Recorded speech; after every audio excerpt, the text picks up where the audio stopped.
मध्य प्रदेश के भागों पर इस समय भी बादल कुछ इलाकों पर मेघ गर्जना कर रहे हैं और कुछ इलाकों पर बारिश जो है वो होने की संभावना है। लेकिन काफ़ी जो खास तौर से किसान भाई हैं वे लगातार यही कमेंट कर रहे हैं कि सर मानसून कब तक पहुंचेगा मध्य प्रदेश के भागों पर। देखिए दोस्तों, मानसून अभी रुका हुआ है और अगले 4-5 दिनों या कह सकते हैं कि अगले 3 दिनों तक संभावनाएं काफ़ी कम है मानसून के आगे बढ़ने की। चौथे से 5वें दिन के दौरान मानसून आगे बढ़ सकता है। आईएमडी की तरफ से फिलहाल इसी तरह के अपडेट आए हैं। और देखिए, जो मौसमी सिस्टम है उनमें फेर बदलाव होते देर नहीं लगती, फेर बदलाव भी उनमें हो जाते हैं। तो फिलहाल तो अभी इसी तरह के अपडेट है कि मानसून आगे जो है यहाँ पर मुंबई से पीछे रुका हुआ है और इधर बिहार के भागों पर रुका हुआ है। तो यहां से आगे जो है वो नहीं बढ़ रहा है। तो मध्य प्रदेश के भागों पर कुछ इलाकों पर बारिश होने की संभावनाएं आने वाली 16 जून में भी है, 17 में भी है, 18 में भी है। आप सभी भाइयों को मैं यहाँ पर दिखला दूं, लेकिन उससे पहले मैं थोड़ा सा आपको यहाँ पर पिछले 24 घंटों का जो डाटा है वो जरूर दिखलाना चाहूंगा। यहाँ पर मध्य प्रदेश के भागों पर बारिश की गतिविधियां हुई है।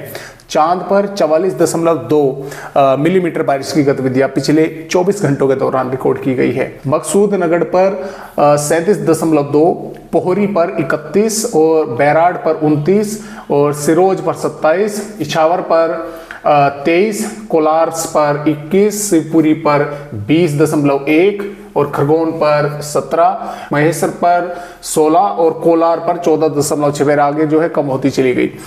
जो झोंकेदार हवाएं आंधी तूफान जो है आया है सीहोर पर यहाँ पर 61 किलोमीटर प्रति घंटे की रफ्तार से, गुना पर 59, भोपाल पर 57, होशंगाबाद पर 48, इंदौर पर 44, अशोकनगर पर भी 44, ग्वालियर पर 43, राजगढ़ पर 39, आगरा पर जो आया है 37, खंडवा पर 37, बड़वानी पर 37, धार पर 35, विदिशा पर 31, उज्जैन पर भी 31, मंदसौर पर 30, सागर पर 59 और जबलपुर पर 50, रीवा पर 37।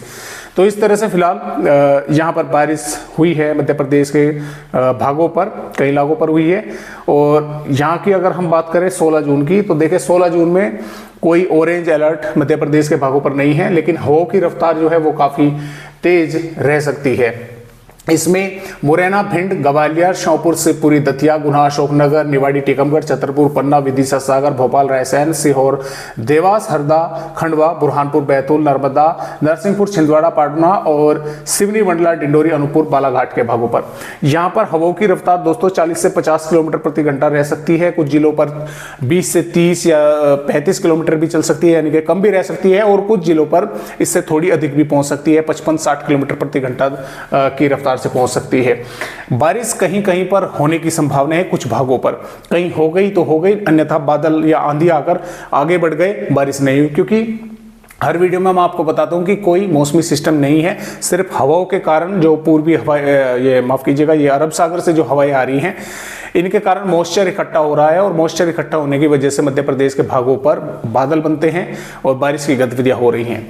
तो इस कारण कहीं कहीं पर बारिश की गतिविधियां होने की संभावनाएं हैं। नीमच, मंदसौर से रतलाम, झाबुआ, अलीराजपुर, धार, खरगोन और रीवा, मऊगन, सिद्दी, सिंगरौली, शहडोल के भागों पर कोई चेतावनी नहीं है, लेकिन कुछ भागों पर बादल यहां पर भी दिखाई दे सकते हैं, थोड़ी बहुत बारिश की गतिविधियां हो सकती है। 17 जून की अगर बात करें, 17 जून में उत्तरी और दक्षिणी भागों पर, दक्षिणी और उत्तरी भागों पर हवाओं की रफ्तार तेज रहेगी। कुछ भागों पर मेघ गर्ज के साथ बारिश हो सकती है। 18 जून में भी दक्षिणी भागों पर बारिश होने की संभावना है और 19 जून में भी दक्षिणी पूर्वी भागों पर बारिश होने की संभावना मध्य प्रदेश राज्य के भागों पर है। तो फिलहाल इस तरह से अपडेट मध्य प्रदेश राज्य का है। आज की वीडियो में बस इतनी ही जानकारी।